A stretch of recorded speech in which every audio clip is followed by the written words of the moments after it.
Eso, señores, niños y niñas súcubes del Ministerio de la Fruta y de la Verdura del Tiempo, las cosas son armoniosas hasta que dejan de ser armoniosas, pero en el momento en que dejan de ser armoniosas, ¿han dejado de ser armoniosas? ¿En base a qué han dejado de ser armoniosas? ¿Cuál es la escala que estipula que sean o dejan de ser armoniosas? Señoras con señores, de esto les quería un poquito hablar hoy.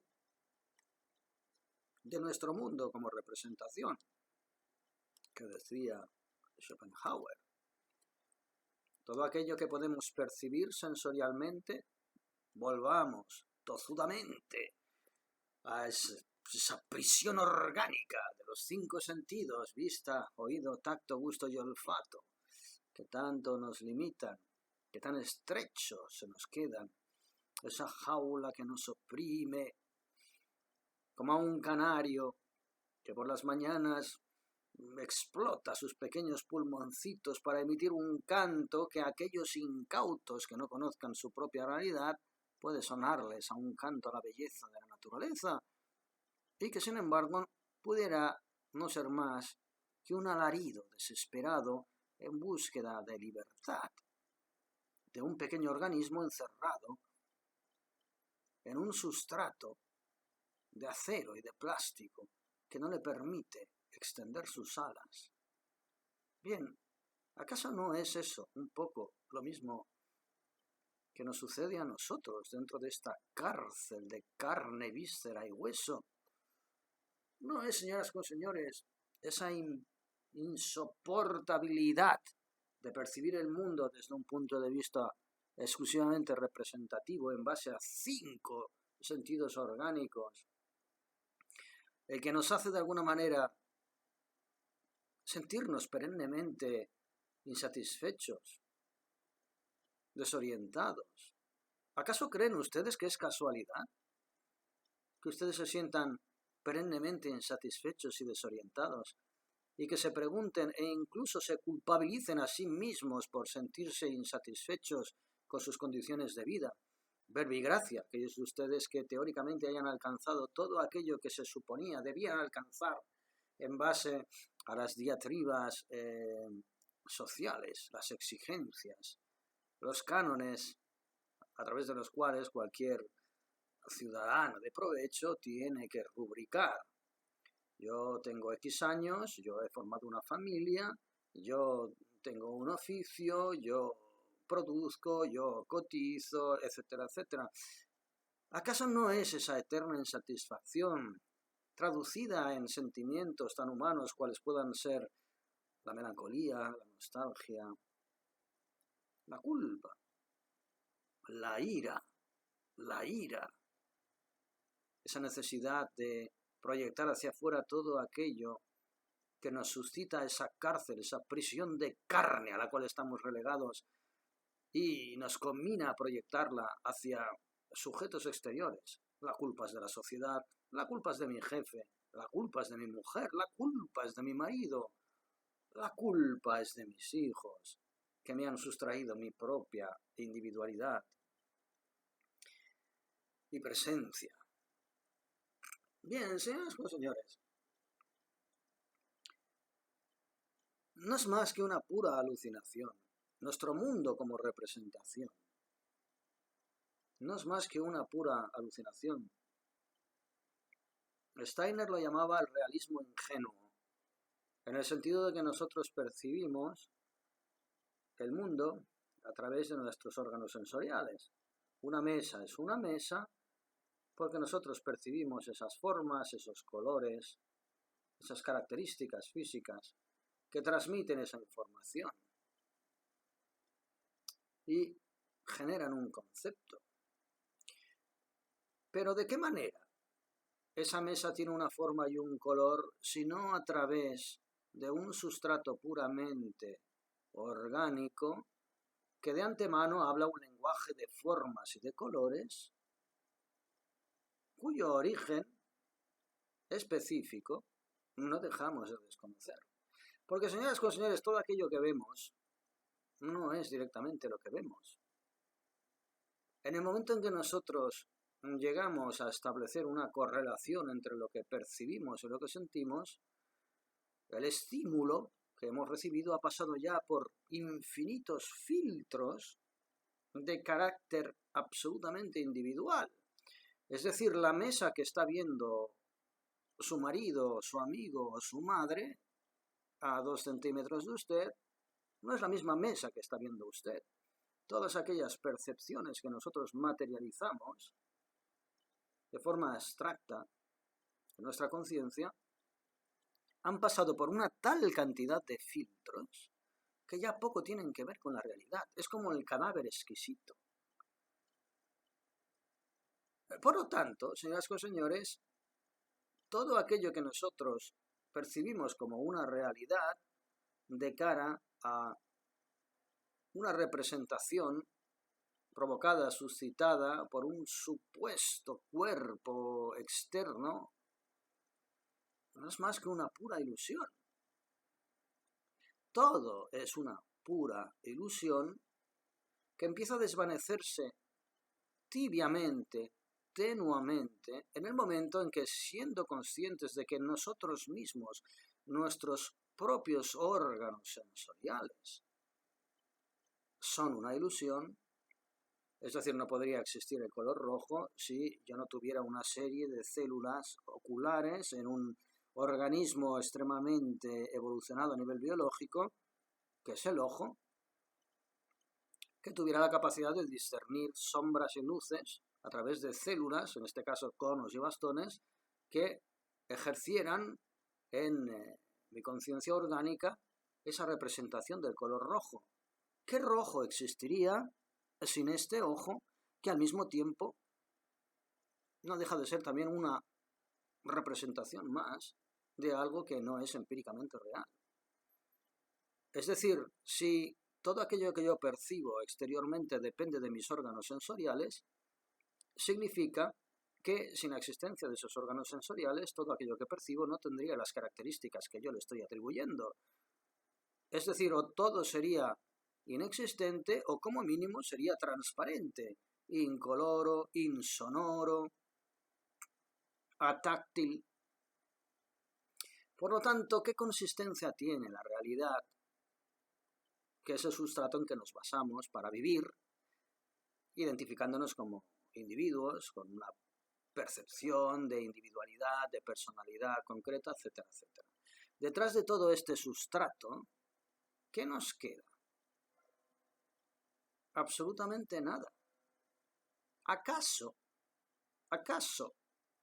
una sombra y una ficción, que no deja de ser sombra y ficción, de la capacidad de correlacionar todos esos estímulos para poder, a través de esa correlación, generar la ilusión de un mundo que tiene una cierta coherencia?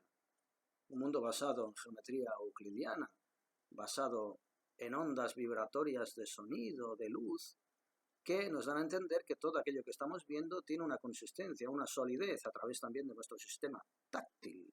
Pero, señoras y señores, ¿qué realidad existe para un ciego en términos de estímulos visuales? O seamos todavía más radicales, ¿qué realidad existe para un topo o para un insecto subterráneo que percibe solamente la realidad a través de ondas vibratorias de sonido?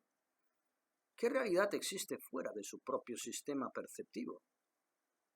El mundo y la realidad para ese insecto, que es un organismo que empíricamente y supuestamente existe como usted y como yo, ni con mayor ni con menor dignidad, el mundo tiene unas características que nada se asemejan a las características que nosotros atribuimos, o mejor dicho, proyectamos a esa realidad que estamos generando. Señoras con señores, déjenme leerles, si entiendo mi letra, algunas frases de la filosofía de la libertad, Rudolf Steiner en este caso. Las fuerzas que actúan dentro de los límites de mi piel son las mismas que las que existen fuera. Por tanto, en realidad yo soy las cosas. No difiero en nada de aquello que estoy percibiendo como una mesa en función a una serie de atributos proyectados culturalmente de la geometría euclidiana en este caso, por hablar de la tridimensionalidad. Las cosas que yo percibo dentro de los límites de mi piel son las mismas que las que existen fuera, por tanto, en realidad yo soy esas cosas. En nada difiero de aquello que estoy viendo y percibiendo a través de mis 5 órganos sensoriales. Aunque yo soy la medida en que soy sujeto de la percepción. Soy la medida en que soy un sujeto de dicha percepción.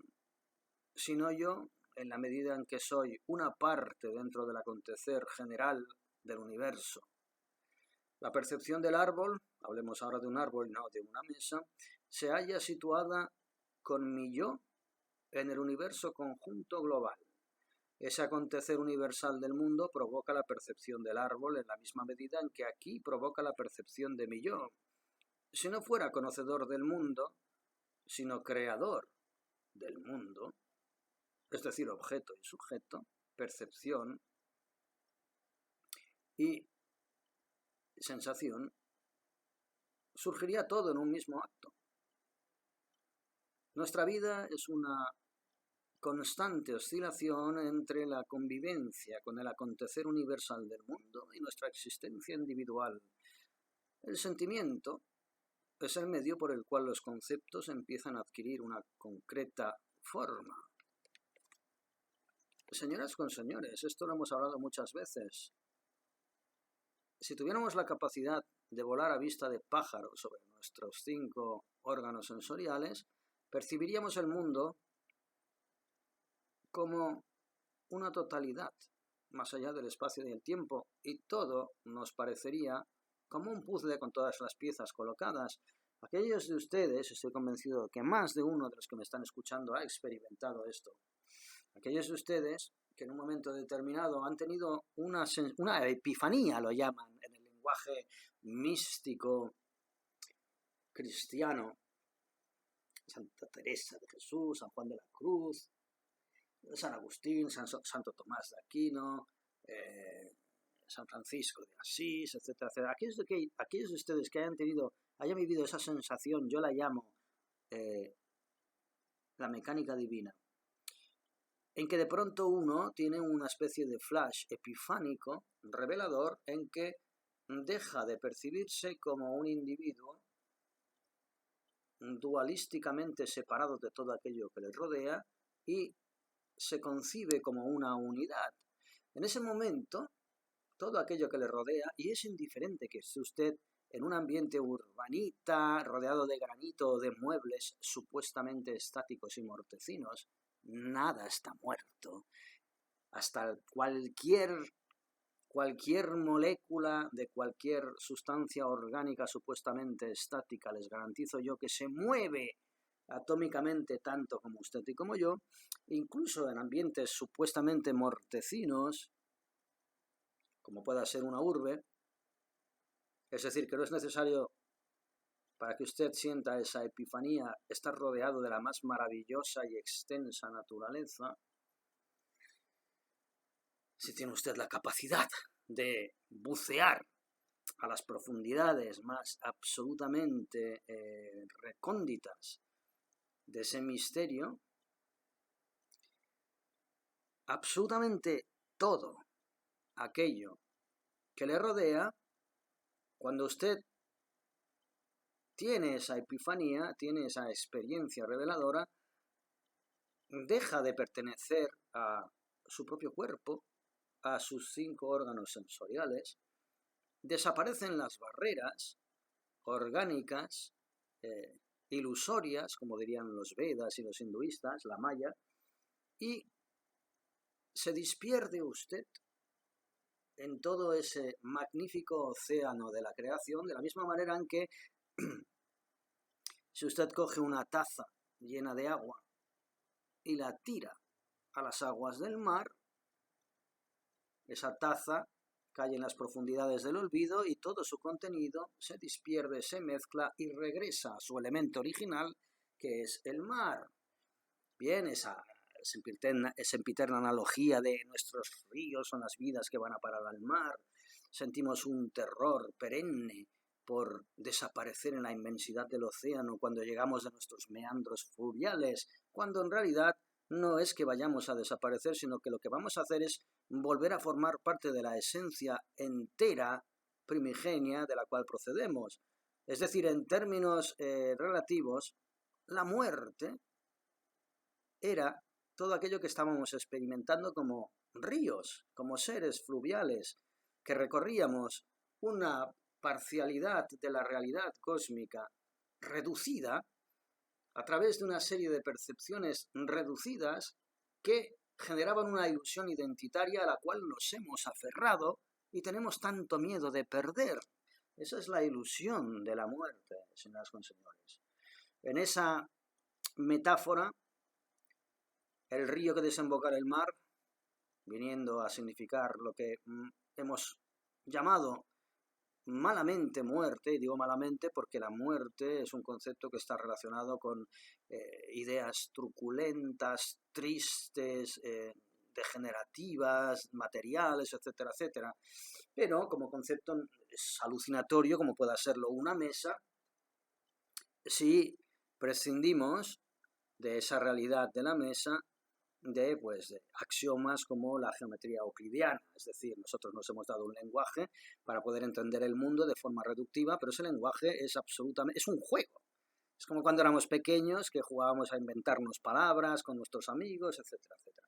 Esa es la vida perceptiva, es la vida sensorial. Bien, en el momento en que tenemos la capacidad de, como el oxígeno que pueda haber dentro de un globo, reventar ese container de plástico y dispersarlos en el éter fuera de esas barreras de goma a la cual nos habían relegado cuando nos hinchaban dentro de ese precinto artificial, de esa misma manera, en el momento en que tenemos la capacidad de entender que todo lo que vivimos y todo lo que experimentamos no es más que una reverberación de algo que es completo, perenne y eterno, podemos empezar a experimentar lo que significa no temerle a nada y no temerle a nadie. Por supuesto, fuera del espacio y del tiempo. En el momento en que usted llega realmente a meditar sobre este concepto, y les aseguro que lo que les voy a decir es cierto, pueden ser incluso capaces de percibir la estancia en la que ahora mismo ustedes se hallan, escuchándome. Puede ser su oficina de trabajo, puede ser una habitación de su domicilio. Serían realmente capaces incluso de percibir, si se concentran, todo ese recinto que ahora mismo les está conteniendo como algo totalmente inexistente, o una ruina, si queremos ser mucho más concisos y precisos. Podría usted tener la capacidad de percibir qué aspecto va a tener esa habitación que ahora mismo le contiene dentro de 150 años, probablemente ni siquiera exista, o sea una ruina, una casa abandonada, unos muros derruidos, o un recinto absolutamente diverso que haya sido construido dentro del ámbito en el que ahora mismo físicamente usted vive. Ya no existen esas paredes, ya no existen esos muebles, no existen esos libros que forman parte de su infancia, no existe nada. Usted puede percibirlo y al mismo tiempo puede percibir el momento en el que nació y el momento en el que murió. Puede usted incluso ser un espectador activo de su entierro, de su funeral. Puede echarse unas buenas risas. Señoras con señores, no les voy a decir nada más porque creo que a estas horas podría cortarles la digestión o sencillamente hacerles sonreír. Si es lo segundo, me alegro.